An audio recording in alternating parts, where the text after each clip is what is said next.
Ghosts, spirits, poltergeists, demons. Do they exist? Is there life after life? Are there unseen entities around us? Can they communicate? Do you believe? What happens in the shadows doesn't always stay in the shadows.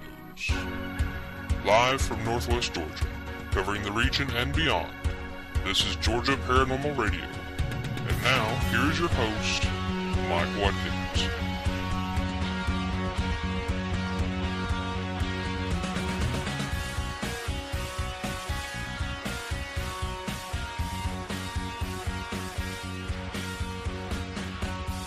Good evening. Welcome to another edition of Georgia Paranormal Radio. This is your host, Mike Watkins, and I'm glad that you've joined me this evening. We're going to have a pretty good show for you.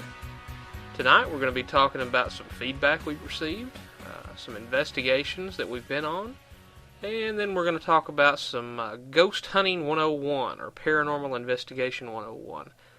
Because that's the majority of emails that I receive is, how do you do this? How do you get into this? And what should I do if? So we're going to talk about that tonight. And hopefully this will serve as a basic primer to how to be a paranormal investigator. Now I know you couldn't fit everything into one show, so tonight's going to be about paranormal investigating in general. And then next week we're going to talk about photography, spirit photography, paranormal photography. And then probably the next episode after that, we'll talk some about ghost hunting technology. And it'll be time for our end of the month EVP special with David Westbrooks by that time. And, if we're all lucky, we might just squeeze in a fifth episode for this month, a Halloween special, as it were, coming to you live somewhere from somewhere special. And we'll see how that works out. But tonight's episode is going to be about basic paranormal investigating, or ghost hunting 101, however you want to call it. Before we get into that, though, I want to talk a little bit about some things going on in the team, and I want to welcome our newest member, Charles Sanford, to the team. Now, we went over and interviewed him last night, and he seems like a very good guy, and we're proud to have him on board the team. He's our newest member in training, and hopefully he's going to be able to have some fun with us, and whenever his schedule permits. Everybody's busy, but hopefully his schedule will permit. He'll have some fun with us and get in some good paranormal investigating. And so Charles, welcome aboard, sir. We're proud to have you. You seem like a real nice fella, and I look forward to getting to know you better. And while we were over in, we went to Dalton, Georgia to meet him. So while we were over in Dalton, we met him at the Fuddruckers restaurant. Now, I don't know if you folks have a Fuddruckers restaurant anywhere near you. If you've never eaten there, which I haven't until last night, let me just say, wow. The 1 pound hamburger is huge. Now, I'm a big boy, and I can usually put away some good food, but wow. I got about halfway into that monster and said, yeah, that's enough. So we need to make Fuddruckers the official restaurant of the week.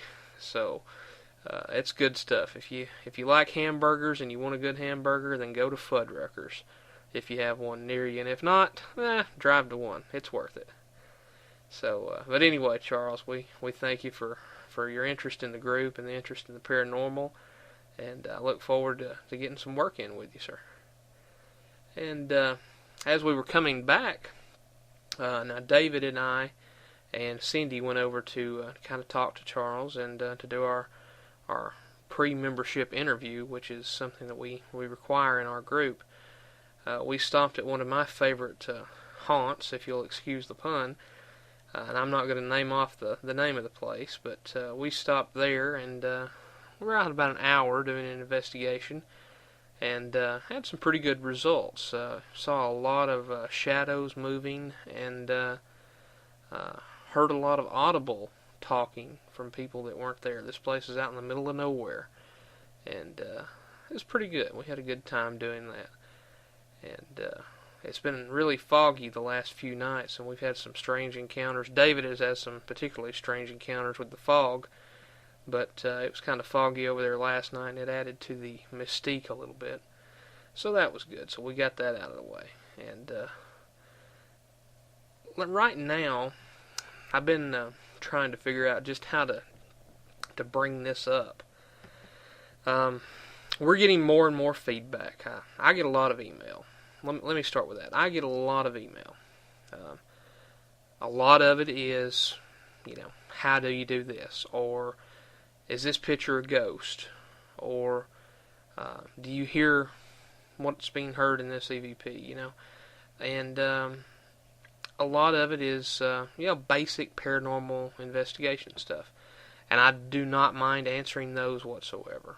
I love to help people that are just getting their feet wet in the field of paranormal investigation. I love sharing what little knowledge I have. I have a lot, but it pales in comparison to some other people. But I love to help folks. And the other group of emails that I get are regarding this program. And 95% of it is good, positive feedback. And I thank you folks for that. I love hearing your positive feedback. I love hearing show ideas.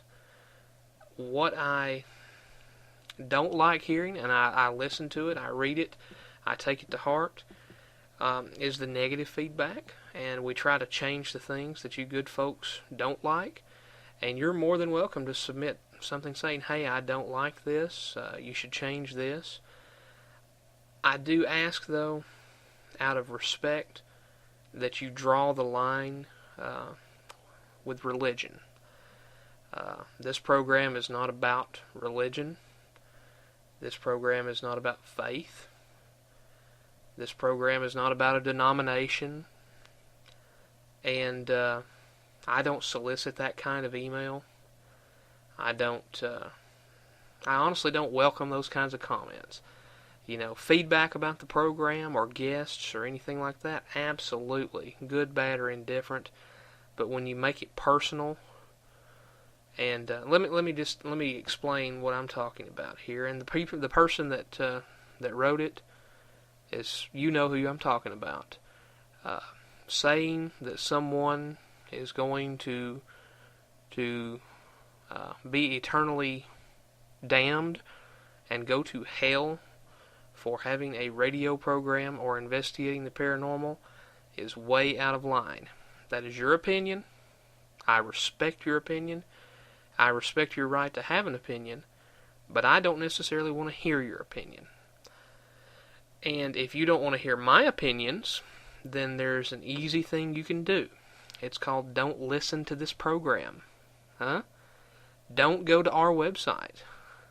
It's as simple as that, partner. If you don't like what we're saying, you don't like what we're doing, then just back up off of us. Don't visit our website. Don't listen to this program. And that way your sensitive nerves or whatever it is that keeps getting your hackles up won't be trampled upon, and you won't feel the need to personally insult someone's faith or eternal disposition for a simple radio program or a simple paranormal investigation team. Okay. And that good book that you keep quoting, you need to look in there and remember that it says, judge not lest ye be judged. Okay? Because those who live in glass houses probably shouldn't throw stones. Now, having said that ugliness, the positive feedback keeps coming in. And I certainly appreciate that. And even, the few here and there that say, hey, change this or hey, change that. I love that. I love that. And y'all keep them coming. I want to know what you think. I don't want you to personally attack me or my group. Okay? Okay. Now, with all that good junk being said, we've got a pretty interesting program after this point for you. So, what I'm going to do is I'm going to play a commercial. And it'll be about a minute. I'm not going to play two of them, so it'll be about a minute. And then we're going to get right into basic paranormal investigation, aka Ghost Hunting 101. So just sit back, listen to the sponsors, and hopefully I'll see you on the other side of the break.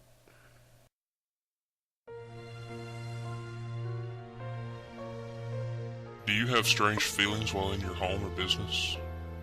Do you hear unexplained noises or see something moving out of the corner of your eye, only to investigate and find nothing? Does your home or business have a history of paranormal or unexplained events? If you answered yes to any of these questions, the Northwest Georgia Paranormal Investigation Team is ready to assist you. The Northwest Georgia Paranormal Investigation Team is a well-established and respected scientific paranormal research group. They adhere to strict non-metaphysical protocols to ensure that all evidence collected is valid and of the highest quality. Trust an established team to research and document your paranormal activity, then educate and empower you, the living. For more information, membership inquiries, or to request an investigation, visit us online at www.nwgapit.com or contact Mike Watkins at mike@nwgapit.com. The Northwest Georgia Paranormal Investigation Team. We investigate what you fear. All right, welcome back from the break, everybody. I was thinking here while you were listening to that commercial that maybe I should have a really interesting show and get a lot of people mad at me and talk about the Bible, religion, and ghost as it relates to us today. I think I think that would start a war, and you know, any news is good news, they say when it comes to this. So we might think about doing that. I don't know. Depends on if I want to have another death threat or not. And I'm just kidding. I did not get a death threat, but I'm waiting for that one. And probably after this show I will. So tonight we're going to be talking about basic ghost hunting, basic paranormal investigation. And we started this team back in May of 2004. And consistently, the bulk of email and phone calls that I get is, how do I ghost hunt? Or, what are the prerequisites of being an investigator with your group or starting my own group? So, in this program, and actually this series of programs that I'm going to do, I'm going to attempt to answer a lot of the common questions that people submit, and I'm going to try to lay out our standard operating procedures as best as I can, because standard operating procedures are great things, but nothing's ever standard. Situations change, circumstances change, locations change, and you just have to kind of apply kind of a broad brush to the whole thing, and as long as it doesn't get out of certain parameters, then you're still within your standard operating procedures.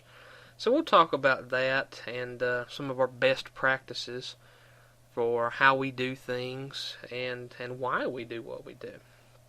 And one of the first questions that I always get asked is, how much money do you need to get started in this field? Well, that's pretty simple. You don't need a lot of money to get started in this field, because we don't have a lot of money, and we're doing pretty good. So, the initial equipment investment that I started out with, I already had a digital camera. Now, if I had to buy that, it would be somewhere, within, technology prices have come down so much, I guess within $100 or $300 for a digital camera, if you want one. The other equipment, like an EMF meter and a thermometer, if you want to get into using that kind of stuff, probably another $50 to $100 depending on where you get them. There's so many little things that you can buy, and you can nickel and dime yourself to death if you really want to. But the fact of it is, you don't need a lot of money to get started in it. As a matter of fact, most people that actually join up with our group have nothing invested but their time. They try it a few times with us to see if it's something they're really interested in or if it's just a whim. And I prefer that they do that. I would hate for somebody to go out and invest in a $500 night vision camera or, Lord forbid somebody had $10,000 to spend on a thermal imaging system and went right out and bought one of those and said, okay, I want to be a ghost hunter. And then all of a sudden, after an investigation or two, they decide they hate it. That would be awful. So, I like people to start with nothing. And, we're kind of a sharing group. A lot of the big equipment, I shelled out for and donated it to the team. And now it's the team's equipment. And, if you want to see how a digital thermometer works, well, use ours. Maybe you want to buy one for yourself. Well, use ours. Try ours out. See what the limitations are. EMF meters, you can play with ours. See what they can do. Maybe you want to buy one of your own. But, you can check our stuff out first and play with them and use them on investigations. I let people use my digital camera all the time so they can, see kind of what they want to use. Or my audio recorder. They use that all the time to, see if that's something they're interested in. And so, you don't really need a lot of money to get started. After you kind of figure out that you're going to like it and you're going to stay involved in it, and you kind of know where your heart lies. Some people hate taking EVP, and some people hate taking pictures. Some people only like to take video. Other people only like to do interviews or research or something like that. Once you find out where your heart's at in it, then that's where you need to invest your money and your training time, to where you can really master your craft and be the best whatever you can be. If it's a videographer or a photographer or audio person, then you need to master that aspect. And you still want to be a little well-rounded now. Of course, here we go with the broad brush of standard operating procedures. Everybody should have a basic grasp of how everything works and then specialize in, the one or two things that really appeals to them. So, as far as the money thing goes, start with nothing. We did. And as far as starting a team, no experience is required. That's to start a team or to join a team. Everybody has to start somewhere with this. There's people that just go out there and investigate and hunt ghosts, and that's completely okay. The secret of life is that back in 2004, that's how we got started. It was kind of on a whim. It was kind of, I don't know what I was thinking at the time, but I'm glad I did. But that's how we got started, was just going out a night or two a week and having a little fun. And then all of a sudden you started getting proof positive, and you get into the science of it, and that's what gets you hooked, or it's what got me hooked. The only drawback about, starting on your own without a team, I will say, is that you don't have any connections in the paranormal investigation field. And connections are very important to some people. We have made good friends with several paranormal groups out there, and we're often invited to go to locations that they're investigating, and we return the favor to them when we have a big place to investigate. But they use us for supplemental manpower and outside witnesses, and we do the same for them. And those connections are really beneficial. And and not only for manpower, but let's say you get the best picture that you've ever found or ever taken in your life, or the best EVP that you've ever captured, and you just got to share it with somebody who's going to appreciate it. And you talk, or maybe you're doing it by yourself, or maybe you and a friend or whatever, and you've talked and talked and talked about it to death with your friend or whatever. Well, those connections is your next level. They can look at your evidence and validate it. Help you validate it, suggest something that it might be as a false positive, and they can just support your interest in this field. And so connections are very important. They really are important. And like I said, we've made several alliances, for lack of a better word, with other ghost groups in this area. And we've built really good friendships in this field, and we have a good support network. I know for a fact that there's several people that I could call right now, and they would drop what they're doing and answer any question I had. And they could do the same for me, to me. They could call me, and I'd help them no matter what. And, one group that comes to mind is the Ghost Rider investigation team. They're a good group, and we help each other a lot. They help us a lot. And they're good sounding boards, and I appreciate them for it. So your connections in the field are very important, and they come over time. And so that's about as much as I can say about getting started or joining a team. The easiest way really is to join an established group to see if you're going to like it. And then, maybe if you don't agree with that group 100%, then, you may decide to move on if things don't change or you can't adapt. And then that's when you'd probably want to start your own group. Or if there's no group around you, you pretty much have no choice but to do your own thing. And another email I get is hey Mike, what would I have to do to join your team? Well, that's easy. That's very easy, as a matter of fact. Because to join our group, you pretty well only have to be over 18 and breathing. Well, there's a little more to it than that. But, there's a few conditions and a few exceptions. But, well, I'll just go ahead and cover a few of them. That way you'll know what I'm talking about. We want somebody to be at least 18 years of age and possess a valid state-issued ID or driver's license. Why is that? Well, because 18 is the legal age of responsibility. They're responsible for themselves. And the ID part, or the driver's license part, is they need to have it on them whenever they're out investigating.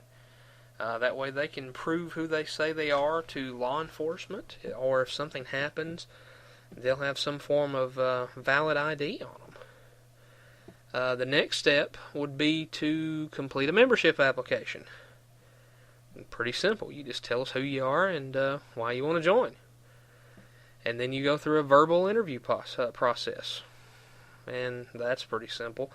Usually you just go out to dinner with us, and if you can tolerate us for one night, and we can tolerate you for one night, then hey, you're in.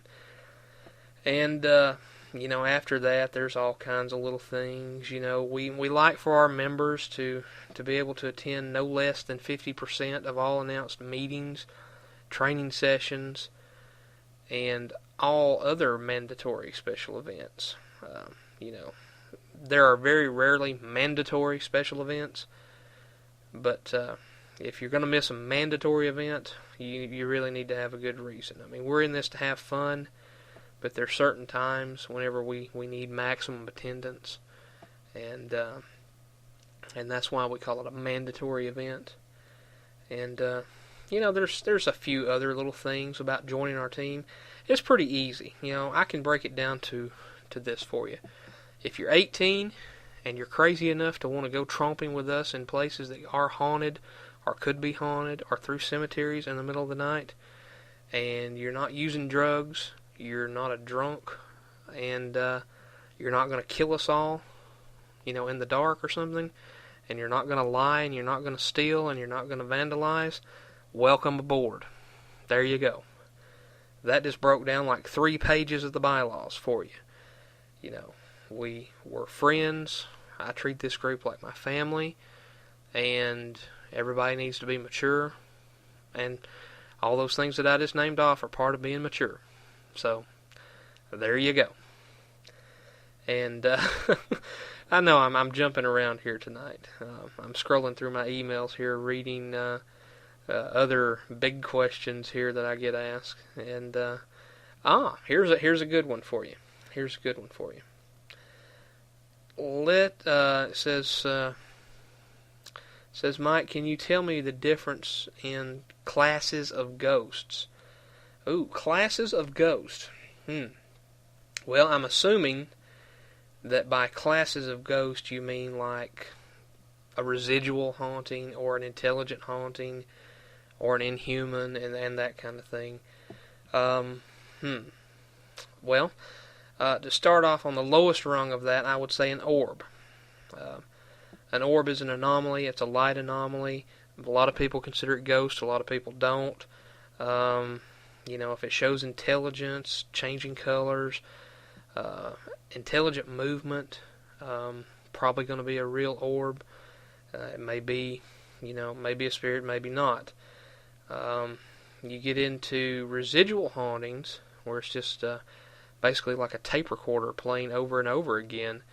If somebody had a traumatic event in their life and it imprinted itself on the space-time continuum, then you have a residual haunting there that Grandpa Joe walks down the stairs at 12 o'clock every July the 3rd. That kind of thing's residual haunting. He doesn't interact with people, doesn't do any of that. You have your intelligent hauntings, which is like a real haunting. The house is haunted. Hey, things are getting moved and shook up, and people are getting grabbed and touched. You're hearing voices, you're seeing things, that kind of haunting. And there's different levels of that. Some of these spirits show up as a mist, like an ecto mist or a fog, an apparition. You can get that with an intelligent haunting or a residual haunting. You may see a partial or full revelation of the spirit, like their body, may just be their arm, it may just be their head, it may be their whole body.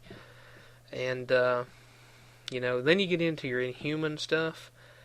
And I don't really like to deal with inhuman stuff a lot because depending on your religious beliefs, and I am a religious person, I have faith, that's not the issue here, but, I believe an inhuman is demonic. My belief. The rest of my team may not agree with that, but I believe that an inhuman is demonic, and I don't like to deal with those. The most common, fortunately, is the human spirit, which is the residual haunting, which is an echo of that human, and then the intelligent haunting, which is the actual human spirit. And, I think they were alive at some time and remained here on Earth for some reason, Maybe they have unfinished business. Maybe they feel guilty over something, or they're protective over somebody or something that's still here, Maybe they don't know they passed on. Yeah, who knows why they're here? That's why we're doing this, to find out why they're here and what they're doing. Most of these human spirits have pretty much the same personality, I think, as they did when they were alive. And, that can be either good or bad. With people nowadays,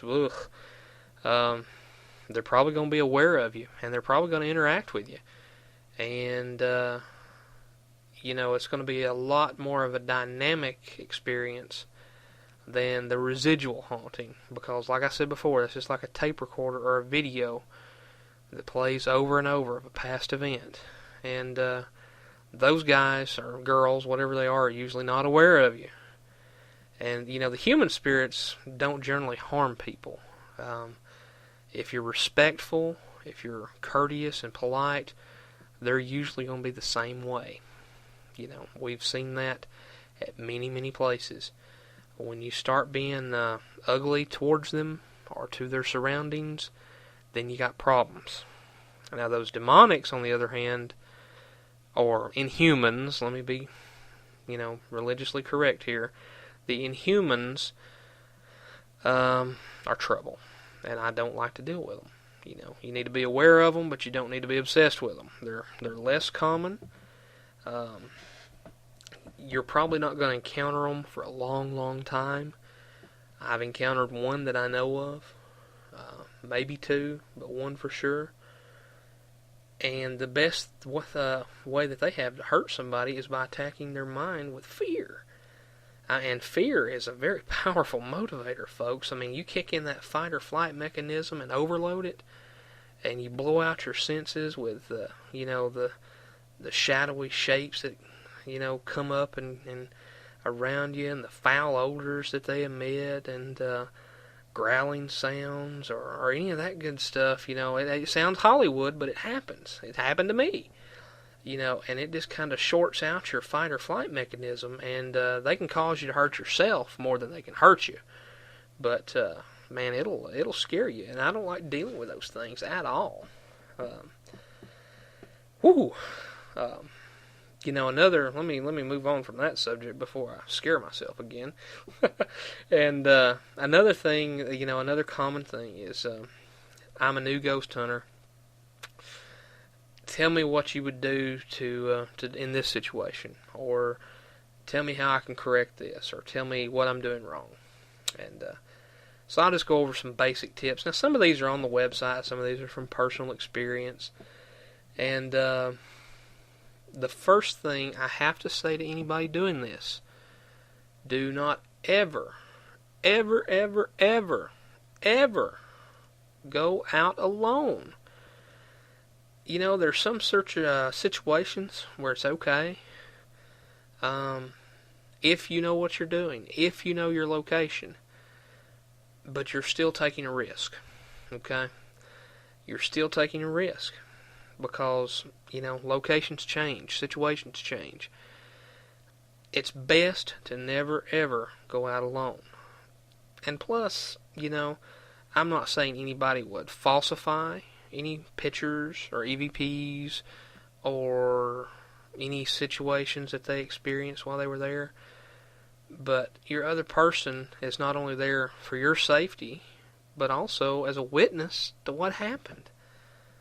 Yeah, and the more people you have around you that see, dead Uncle Fred come up out of the grave and come walking towards you, well, then you're more credible. If you're out there by yourself, the first thing I'm going to say is, what were you smoking?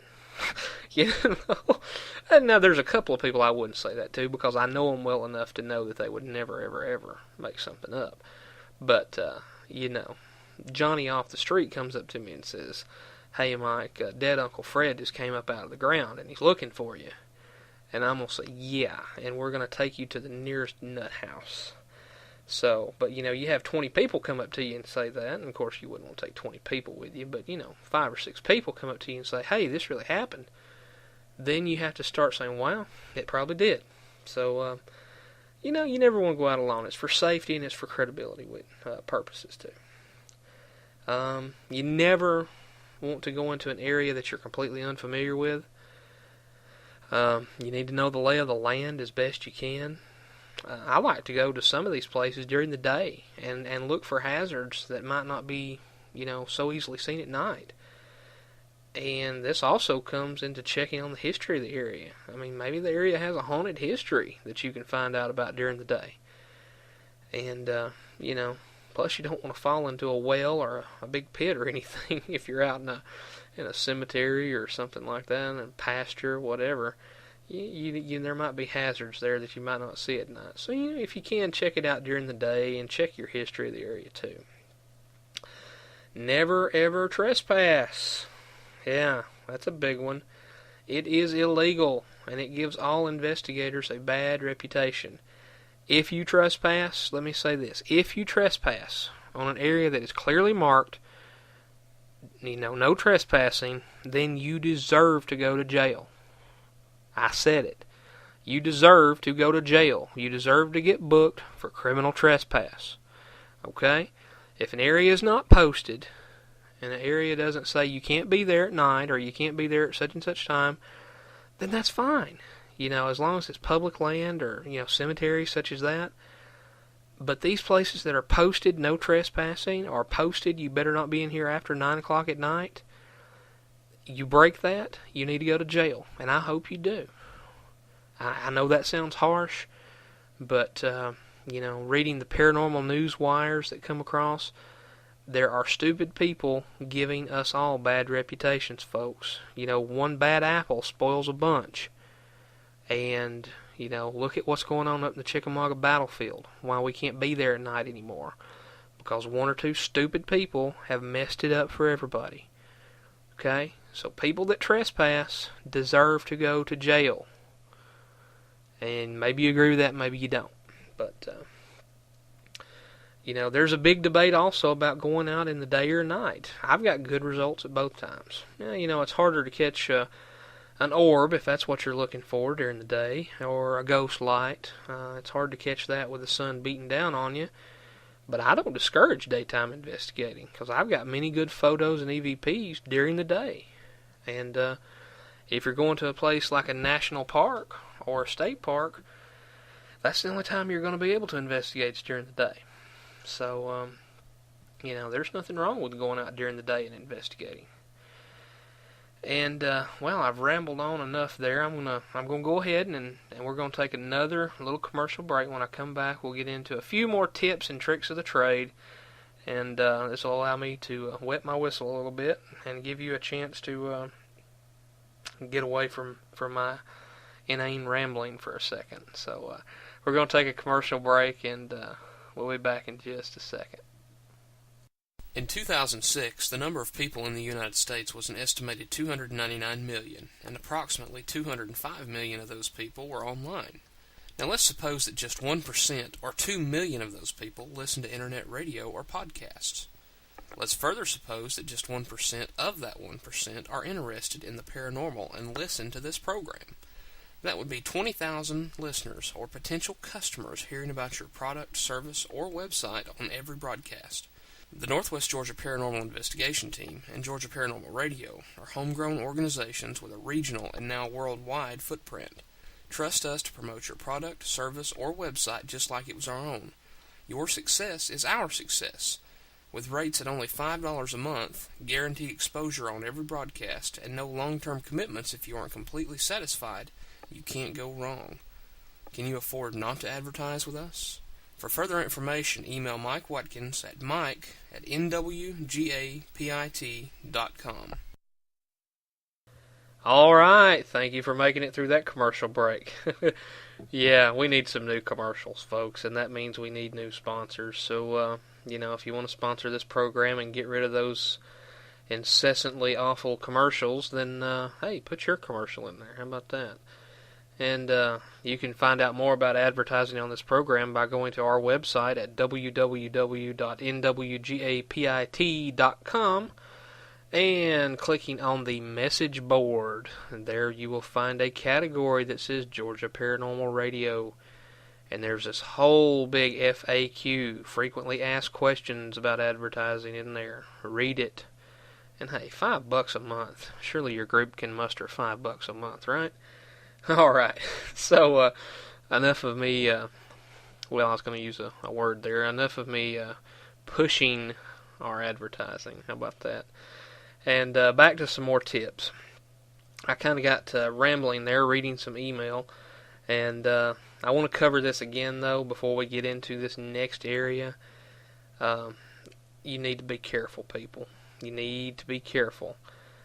In all these situations of paranormal investigating and with ghost hunting, you need to remember, whether I said this before or didn't, in this detail, that is, you need to remember that your teammate's safety and your safety is the biggest issue there is. If you get hurt, or if they get hurt, it's not good. So you need to be safe. And being safe means, doing the right things, knowing where you're at, knowing the area that you're in, and no horseplay. A lot of groups go out and they horseplay. We go out and we have fun, but we don't horseplay. And horseplay will get you hurt. It really will. Whether you hurt yourself or a spirit hurts you, you're going to get hurt. Okay? So you need to be safe. That's the biggest priority. It's not the evidence. It's nothing like that. You being safe is the most important thing. And really, you don't want somebody coming out to investigate your ghost, do you? So, just be careful. Take the extra 10 seconds and do something the right way and be careful. It's easy to do. So, we talked about how-tos a little and all that good stuff. Now we're going to talk about indoor and outdoor investigations. That's really the only two investigations you're going to have, right? I mean, sometimes either inside a building or it's outside, and pretty simple. So, the basic procedures are this, and I'm going to just kind of make this quick. I'm not going to refer back to any emails right now, and basically it's this. I like for everybody to travel in one vehicle if possible. If you're traveling to a location separately, have everybody meet there about 10 or 15 minutes prior to the investigation. This will give you time to discuss your game plan, check your equipment out, hand out your assignments if you're going to do assignments. Sometimes we do that. And divide into teams. If you've got a big building and you want to cover a lot of ground thoroughly and quickly, we'll split down into teams. 12 people can cover 4 floors pretty good. And this is a time to establish a chain of command also on an investigation or training exercise. Our training exercises are just like investigations, except everybody knows, hey, I need to pay attention because there might be questions after this. So, the chain of command basically means, your guy that just joined a week ago is not going to be in charge. Okay?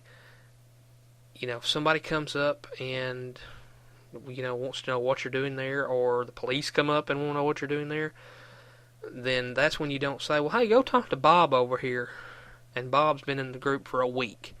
No, you don't need to do that. You need to say, hey, Mike's over there, he's the founder of the group, and get me to come over and deal with it for you. Yeah. Pretty simple, right? The person that's been there the longest, who knows what's going on, the person in charge, is the one who deals with all the looky-loos and the police. Okay, pretty simple, right? And, that's all there is to it. You can't have Bob over here who doesn't have a clue talking for your group, because you may end up going to jail, or you may end up getting shot. So let the person with the experience deal with the people. Also, when you meet up and before the investigation or training or whatever, it's a perfect time to say a prayer if your group does that, or if you believe in that. And you can say it as a group or privately, for blessing, protection for what you're doing. And you don't have to do this, like I said, if your group does it.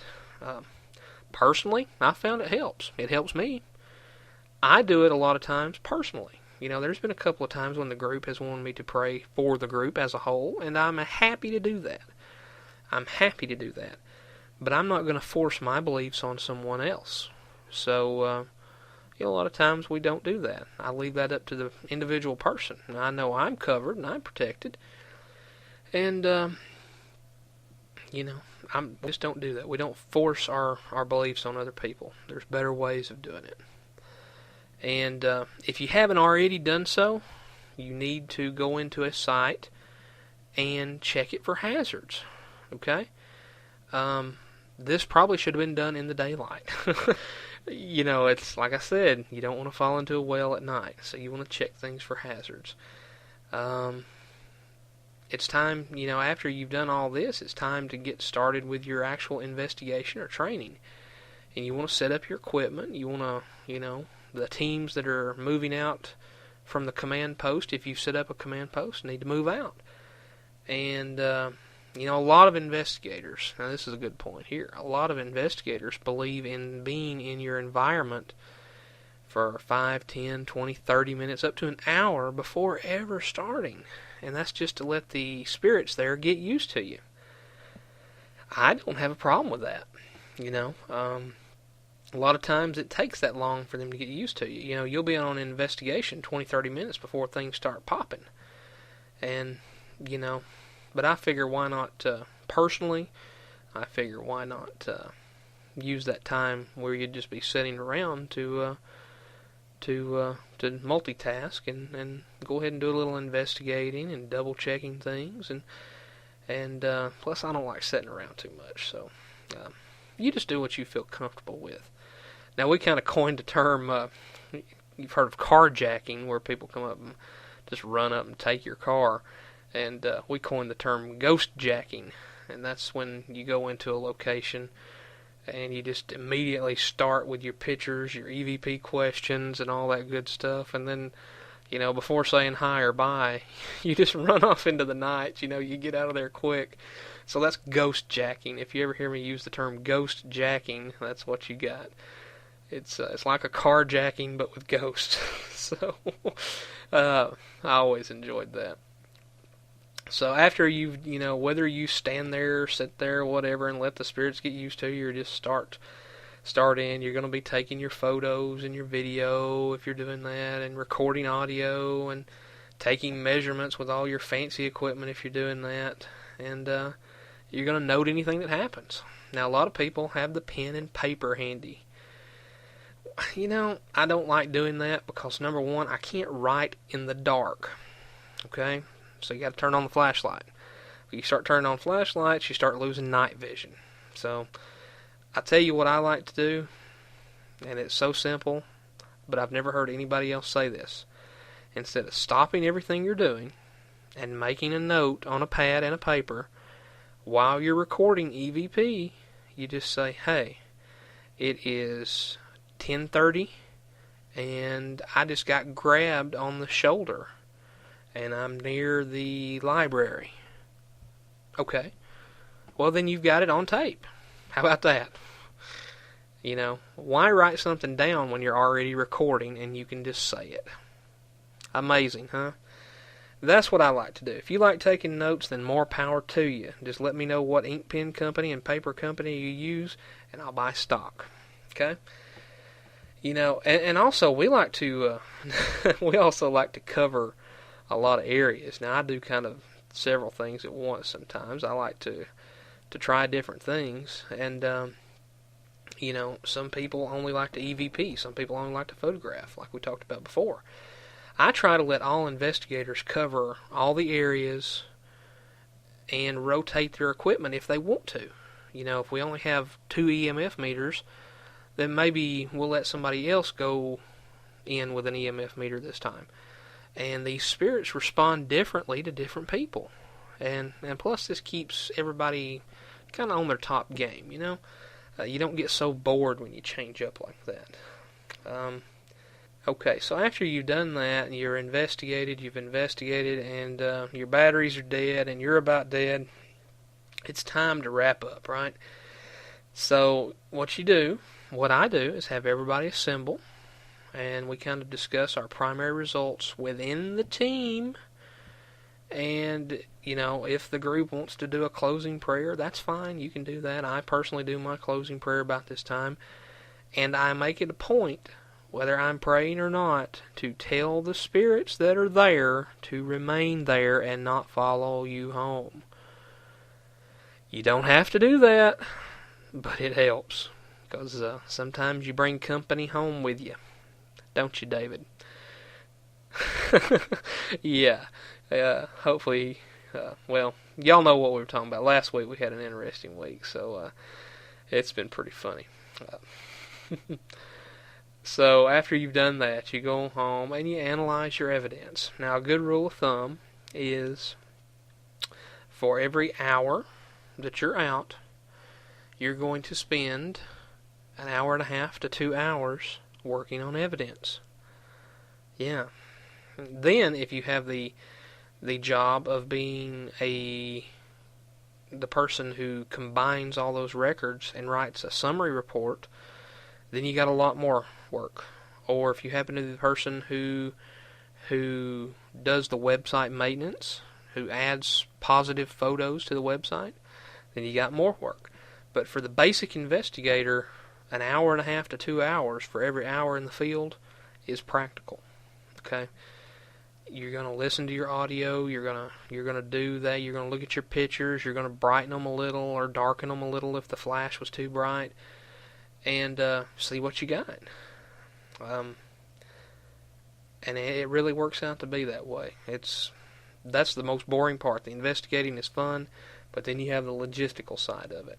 So, and that's about how you end an investigation, is reviewing your evidence. And so some of you say, well, you didn't give us enough tips.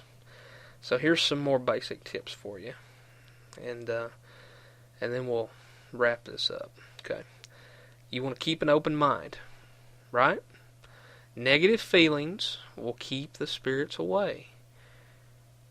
If you don't believe me, go in there thinking negative things.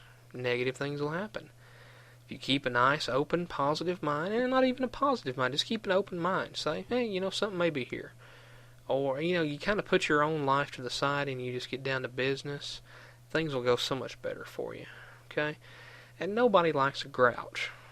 Your teammates are not going to like you. If you're all grouchy and crotchety, the spirits aren't going to like you. And hey, you probably ain't even going to be happy with yourself doing that. So just keep an open mind and kind of be positive about things, right? You want to be respectful of your surroundings and of the spirits. Okay? It's pretty basic. And another basic thing is you never ever damage a grave. Now this is just wrong, people. Anybody who would desecrate a grave has absolutely no business being on an investigation team. They have every intention of destroying your reputation as a team and as a leader, if you're the team leader. And that's what they've done. If they damage a grave and your name gets brought up in it, you might as well just pack it up. Okay? Never damage a grave. Never let your team members damage a grave or vandalize a cemetery or a house or anything. Your reputation's on the line. Okay? People that do this, like I said before, people that vandalize and trespass, they belong in jail. Okay? If the weather is bad, if it's raining, if it's snowing, if it's so foggy you can't see through it, don't do your investigation unless you know what you're doing, okay? There are people that know what they're doing in these elements and try some experiments with these elements, okay? But your basic outdoor investigation is going to be a flop in the rain, the snow, the fog, whatever. It's really hard to conduct one under these circumstances, and plus you're going to damage your equipment, you're just going to get a lot of false positives, and it's just a bad situation. Stay home that night and read a good book or listen to this radio program. And, be your own skeptic, too. I'm often fond of quoting the detective Sherlock Holmes by Sir Arthur Conan Doyle that says, if you eliminate the possible, then whatever remains, no matter how unlikely, must be the truth.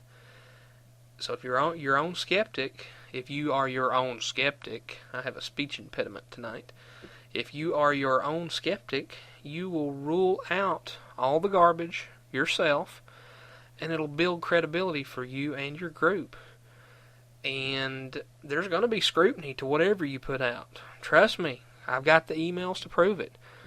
There's people that they would not believe $100 bill if you was to slap it in their hand and walk off.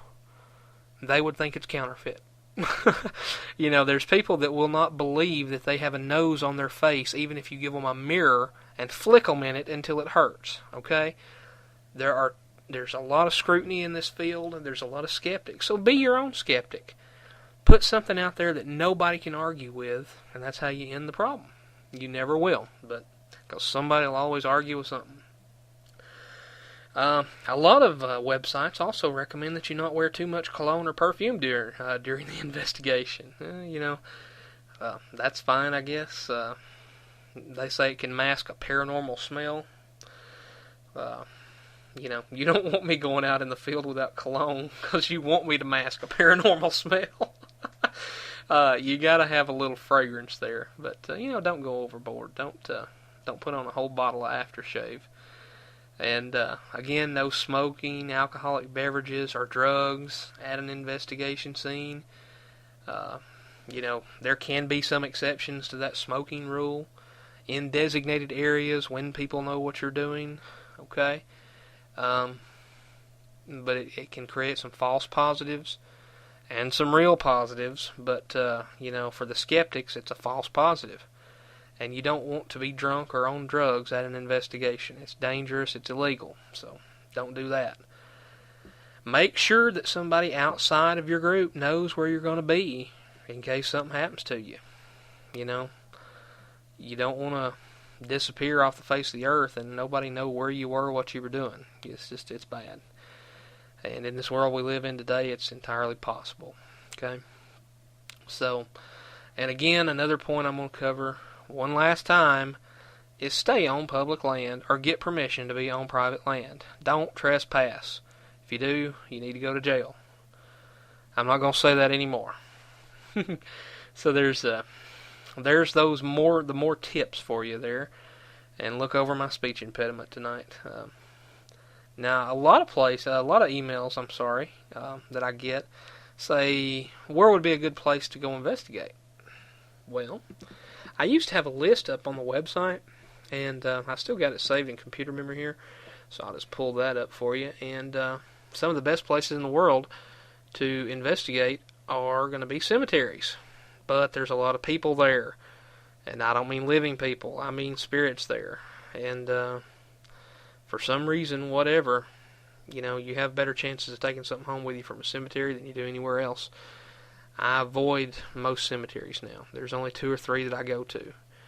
And there's a lot of emotion expended there, but they are good places to investigate. And if you're just getting started, go to a cemetery. As long as you're not violating the after dark rule. Battlefields are good. I love the Chickamauga battlefield. A lot of people died there suddenly and violently, and of course, again, you've got the dusk to dawn rule. Churches are a good place to go. For whatever reason. I don't want to stir up another religious fervor this week, so churches are good. Hospitals are good. Nursing homes are good.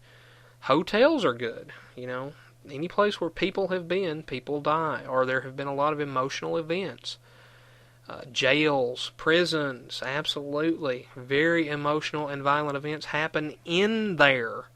It doesn't just land people in there, it happens in there. I could tell you some stories.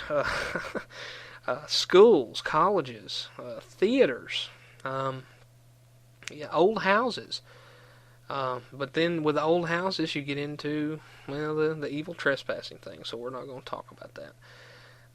There's a lot of good places you can go, though. There's 150,000 more I probably didn't name here that are just as good places to go.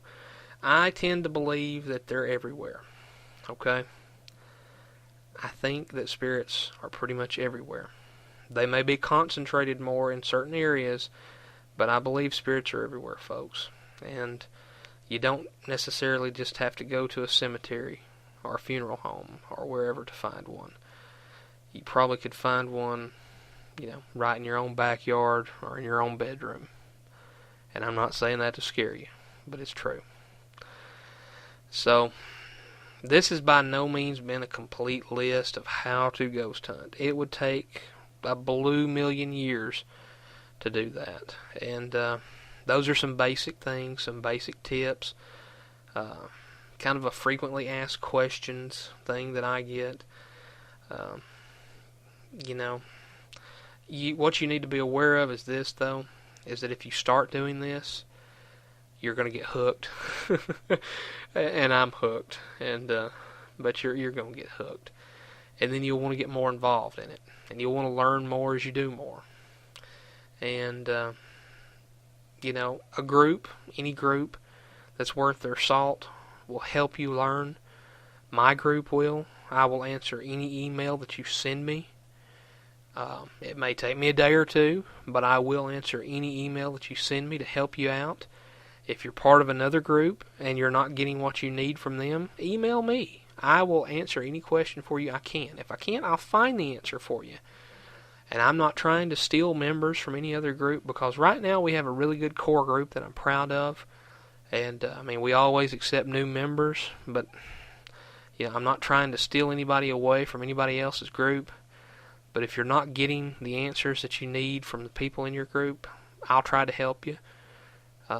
Like I said, this program was just kind of a basics to get you started. But the more you get into this, the more you're going to learn, and the more you're going to want to learn.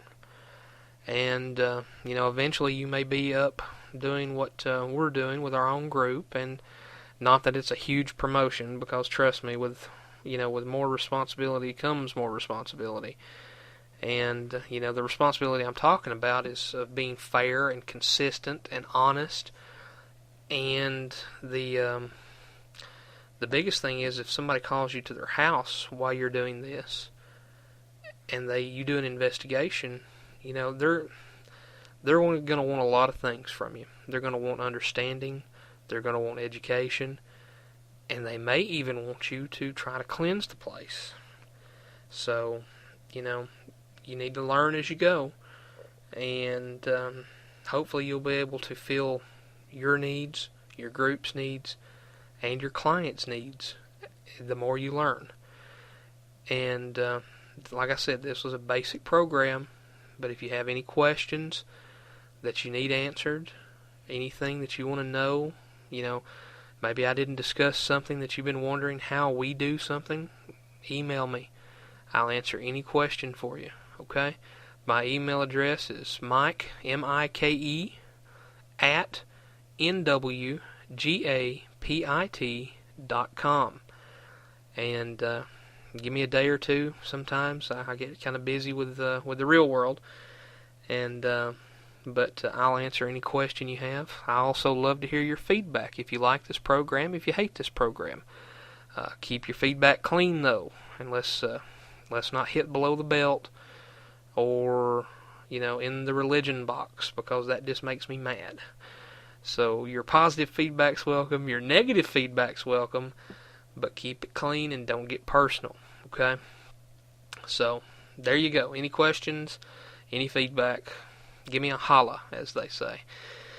And we're going to go ahead and wrap this program up for this week. I know I've rambled a lot, but maybe you've gleaned a little bit of truth out of it here and there, and maybe a little bit of something that'll help you along your way. And just know that if you need anything, if you need to talk about a paranormal experience, you need questions answered, you need help of any kind, just know that my group, myself and the senior staff in particular, are always willing to help you. We're always willing to listen. We're always willing to share our knowledge with you. And I really appreciate you good folks listening to this broadcast. I appreciate those that are sending in the feedback. And I hope you all have a good night, and I'll talk to you next week. I'll keep it.